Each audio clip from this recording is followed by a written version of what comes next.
இயற்பியல் எனும் ஜோதிடம். மேஷ லக்கணம்.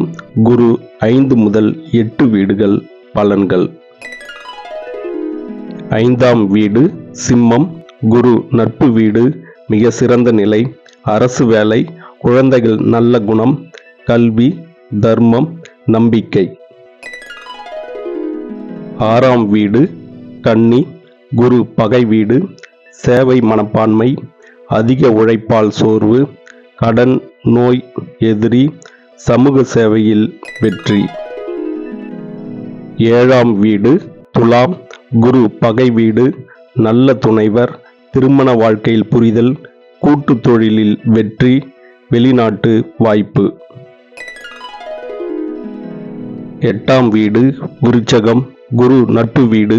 ஆழமான ஆன்மீக அறிவு, ஜோதிடம், உளவியல், ஆயுள் நீடிப்பு, தத்துவ சிந்தனை, ரகசிய ஆராய்ச்சி, மறைமுக நன்மைகள். நன்றி, வணக்கம்.